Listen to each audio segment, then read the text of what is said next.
Jammu university जो है ISO certified है और हर कोई चाहता है कि वो इसका हिस्सा बने। चाहे स्टूडेंट्स की बात करें, चाहे फैकल्टी मेंबर्स की बात करें। पर्टिकुलर मैं स्टूडेंट्स की बात करने जा रहा हूं, तो कई कोर्सेज हैं कि अभी यहाँ पर इंट्रोड्यूस ना होने के कारण जो है हमारे जम्मू के विद्यार्थियों को जो है दूसरे राज्यों की तरफ या फिर दूसरी यूनिवर्सिटीज़ की तरफ जो है रुख करना पड़ता है। आज मैं आपकी मुलाकात करवाने जा रहा हूँ डीन एकेडमिक अफेयर से प्रोफेसर नरेश पादा जी से। जानने का प्रयास करते हैं कि ये कोर्सेज कब तक इंट्रोड्यूस होंगे। सर, बहुत बहुत स्वागत है आपका। धन्यवाद धन्यवाद।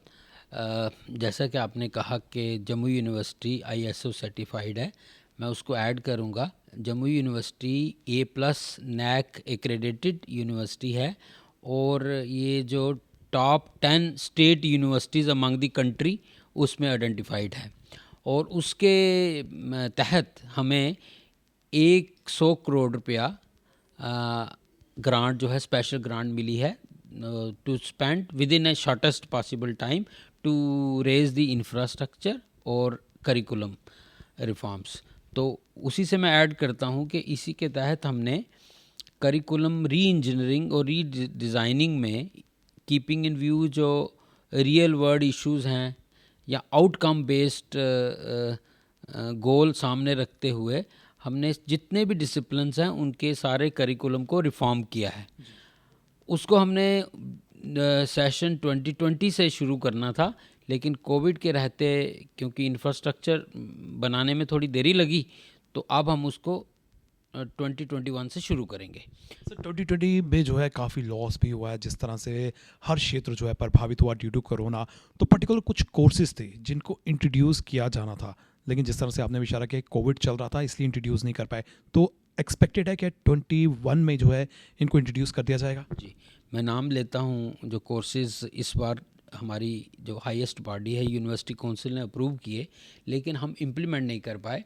वो थे जर्नलिज़म और मीडिया स्टडीज़, या डिप्लोमा है इसमें museology and conservation, executive MBA, then philosophy और setting up of the directorate of Hindi. ये हमारे गवर्नमेंट ऑफ इंडिया का कुछ इनिशिएटिव है, कुछ जम्मू यूनिवर्सिटी के अपने इनिशिएटिव हैं, कुछ स्टेट गवर्नमेंट के इनिशिएटिव हैं।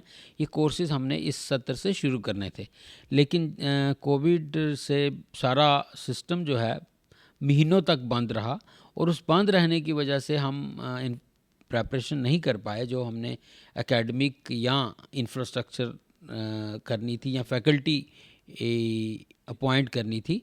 तो अब ये होपफुली अगले सत्र से हम शुरू कर पाएंगे और जो लॉन्ग पेंडिंग एस्पिरेशंस हैं सोसाइटी की उसमें एक स्टेप और आगे बढ़ेंगे। सर, जैसे ये न्यू कोर्सेज इंट्रोड्यूस होते हैं तो हमें फैकल्टी भी चाहिए होगी, और सीट्स की पर्टिकुलर बात करें तो सीट्स भी जो है कितनी रहेंगी, कितनी प्रिस्क्राइब की जाएंगी? ये देखिए, ये अलग अलग सब्जेक्ट में अलग अलग सिस्टम रहता है क्योंकि जिनमें लैब इन्वॉल्व होती है उनमें हम नंबर अलग रखते हैं, जिसमें स्टडी थ्योरेटिकल होती है उनमें हम नंबर ज़्यादा भी रख सकते हैं।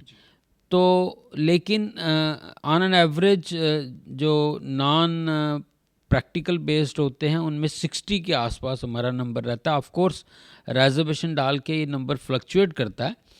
और दूसरा जो ये जो होता है प्रैक्टिकल बेस्ड, उसमें हम 30 से 40 के बीच में रहते हैं, लेकिन वो जब हम फाइन ट्यून करेंगे, फाइनल करने की कोशिश करेंगे, तो उस समय देखा जाएगा कि एग्जैक्ट नंबर कितना होगा। तो अगर डिमांड बढ़ेगी तो नेक्स्ट सेशन में इसको बढ़ाया भी जा सकता है? जी बिल्कुल, क्योंकि एक ही चीज़ हम ध्यान में रखते हैं कि ऐसा ना हो कि स्तर उसका नहीं गिरना चाहिए।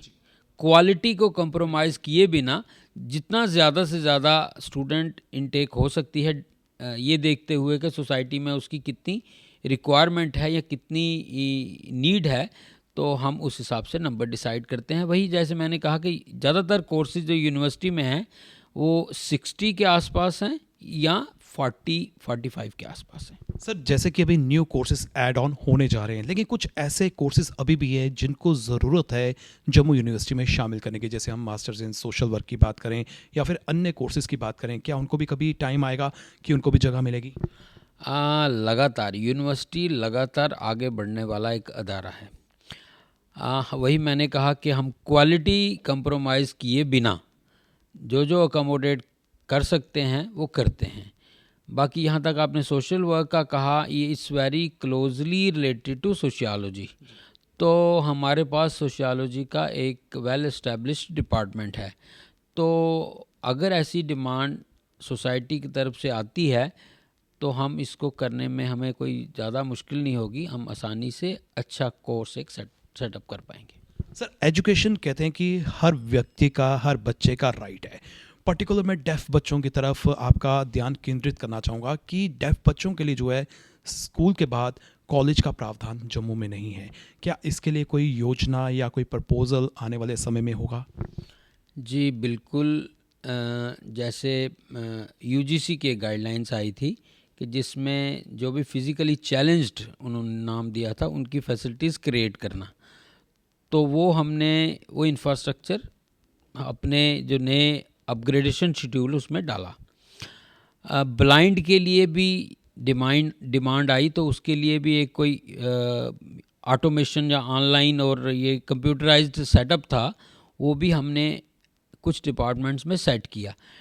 यहाँ तक डेफ का है, मैं मानता हूँ कि हमारे कभी कंसिडरेशन में नहीं आया, तो आपने दिलाया है, या और कोई बच्चा अगर आना चाहता है, डेफ है, आपके माध्यम से मैं कहना चाहूँगा अगर वो यूनिवर्सिटी को अप्रोच करता है तो हम उसके लिए कुछ ना कुछ प्रोविज़न ज़रूर निकाल पाएंगे।